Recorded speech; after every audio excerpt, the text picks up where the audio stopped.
সরকার ও নাগরিক সমাজের 2018 সালে বাংলাদেশে মানবাধিকার পরিস্থিতি কেমন ছিল তা নিয়ে বৃহস্পতিবার সকালে ঢাকা রিপোর্টার্স ইউনিটিতে সংবাদ সম্মেলনের মাধ্যমে নিজস্ব পর্যবেক্ষণ তুলে ধরে আইন ও সালিশ কেন্দ্র।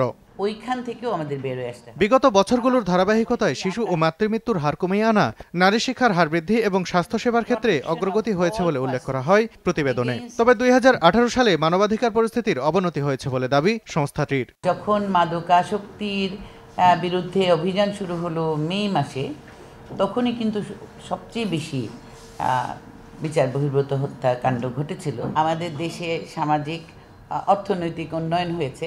আমরা আশা করি সেইটার ধ্বজা ধরে এইবার সামাজিক সাংস্কৃতিক মানবাধিকারের উন্নয়নটা অনেক ত্বরান্বিত হবে।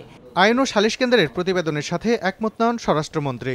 তিনি বলেন, মাদক চোরাচালান নিয়ন্ত্রণ ও অবৈধ অস্ত্র উদ্ধারের ঘটনায় কেউ হতাহত হলে তা মানবাধিকার লঙ্ঘনের পর্যায়ে পড়ে না। যেখানেই অবৈধ ব্যবসা সেখানেই অবৈধ অস্ত্র আসবেই। অবৈধ অস্ত্র আসলে অবৈধ ব্যবহার এটা হবেই।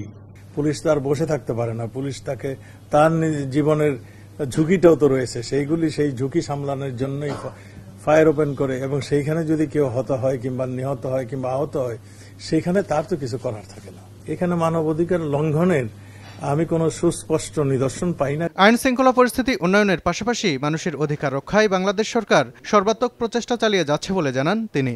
পৃথিবীর অনেক সংস্থা আবার আমাদের দেশকে অনেক ভালো অবস্থানে রয়েছে, সেটাও বলছেন।